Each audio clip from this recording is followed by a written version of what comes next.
Tekad Fairuz Arafiq untuk lepas dari belenggu pernikahannya yang sudah dijalaninya selama 3 tahun bersama Galih Ginandjar rupanya tak bisa dibendung lagi. Pasalnya, melalui kuasa hukumnya, Fairuz resmi mendaftarkan gugatan cerainya ke Pengadilan Agama Kota Depok kemarin siang. Lalu benarkah jika ini bentuk dari kekecewaan Fairuz terhadap Galih yang tak bisa merubah sikap temperamentalnya? Hari ini kita mendaftarkan gugatan di Pengadilan Agama Depok atas nama klien kami, Fairuz Arafiq, yang mana sudah ada pembicaraan dari Fairuz meminta hari ini didaftarkan. Dan tadi saya juga sudah menyampaikan ke Fairuz apakah masih ada perubahan untuk upaya rujuk lagi, karena saya sempat menyampaikan tadi sebelum berangkat, dia sempat lihat berita di internet, dia bilang oke Kak, lanjut aja, kalau misalnya memang nanti dalam proses persidangan ada upaya mediasi dari majelis hakim, dia pun tetap akan hadir. Tapi intinya apapun upayanya, sampai saat ini mereka sudah bulat, dalam artian sudah mempunyai keputusan yang terbaik atas mereka berdua untuk pisah secara baik-baik. Kenapa sih bisa marah sama dia? Karena saya kecewa dong, pasti orang yang saya sayangin harus keras sama saya. Ada yang kayak masalah tangan ataupun apa, cuman nada aku tahu tinggi. Emang dulu papa selalu bilang Fairuz itu gak bisa dimarahin, jadi gak bisa dikasih nada tinggi gitu. Prahara dalam rumah tangga Fairuz dan Galih ibarat bom waktu yang akhirnya bisa meledak kapan saja. Pasalnya, memasuki usia 2 tahun pernikahan, mereka juga sempat berniat untuk cerai. Bahkan Fairuz juga sempat menyerahkan buku nikahnya pada kuasa hukumnya sebagai bukti jika Fairuz sudah tak ingin lagi melanjutkan pernikahannya dengan Galih Ginandjar. Namun belum sempat bertindak dan menjatuhkan talak, keduanya sepakat untuk bersatu lagi. Lantas benarkah jika kali ini Fairuz sudah tak sanggup lagi menanggung beban hidup dan menggugat cerai? Hal ini disebabkan lantaran Galih yang kabarnya sudah tak sanggup lagi membuat dapurnya ngebul? Dan mengapa pasca mendaftarkan gugatannya, Fairuz dan Galih menjadi sulit ditemui, bahkan di rumahnya sekalipun? Benarkah jika Fairuz memilih menenangkan diri di rumah kakaknya di daerah Pekalongan, Jawa Tengah? Fairuznya nggak ada ya, Pak? Ini dititip. Oh gitu. Udah pesan Pekalongan. Oh udah pesan? Nggak boleh ya? Sama kakaknya di Pekalongan. Oh gitu.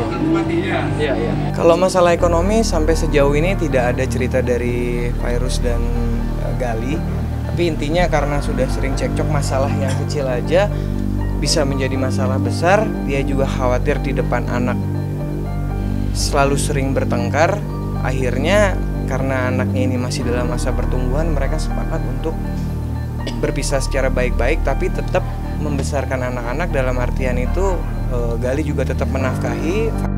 Jika Fairuz Arafiq memilih lari ke Pekalongan sambil menanti jadwal sidang perceraiannya dimulai, lain halnya dengan janda Ustadz Jeffrey Al-Bukhari, Pipik Dian Irawati, yang kesabarannya justru kembali diuji.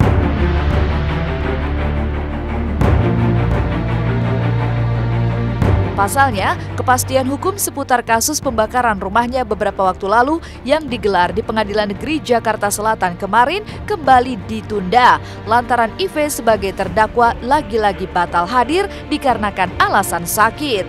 Lalu benarkah jika Pipik dan kuasa hukumnya menuding alasan sakitnya IV hanya akal-akalan yang sengaja dibuat IV untuk menunda putusan persidangan?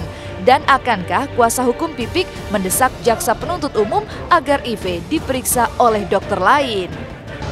Sidangnya hari ini kan harusnya pemeriksaan dari terdakwa, yang mana sudah ditunda hampir 3 kali. Waktu itu pada saat sidang pemeriksaan saksi waktu Umi juga sempat hadir, yang bersangkutan alias Vincent, yang mana di proses pengadilan negeri ini sebagai terdakwa itu pernah sakit. Nah, setelah pemeriksaan Umi ini saksi-saksi sudah diperiksa semua. Harusnya dari 2 minggu yang lalu itu adalah pemeriksaan dari terdakwa. Tapi yang sampai saat ini saya belum yakin dan masih bingung kok, setiap kali pemeriksaan terdakwa itu yang bersangkutan selalu sakit. Enggak lah, karena kan saya harus melihat kondisi terdakwa juga. Karena memang ya kalau melihat tadi saya lihat langsung keluar darahnya, ya kalau ditunda ya silahkan gitu. Yang terpenting mudah-mudahan minggu depan jadwal saya pun bisa. Lantas benarkah jika IV tengah menanti soal kesediaan Pipik menandatangani surat pernyataan jika ia sudah mengampuni IV? Dan benarkah pula jika Pipik akan memberi maafnya itu dengan syarat tertentu? Saya khawatir di sini ada indikasi mereka baru mau hadir nanti pada saat sudah ada surat pernyataan dari Umi yang memaafkan. Surat pernyataan dari Umi yang menyatakan Umi sudah memaafkan asalkan sudah ada surat pernyataan dari si terdakwa yang menyatakan bahwa selama ini tidak pernah ada permintaan ataupun janji dari Umi yang akan diberikan oleh saudara terdakwa. Saya akan tetap menandatangani dengan perjanjian dia harus mengakui perbuatan dia. Karena ini kalau dia tidak mengakui ini akan memberatkan dia gitu kan.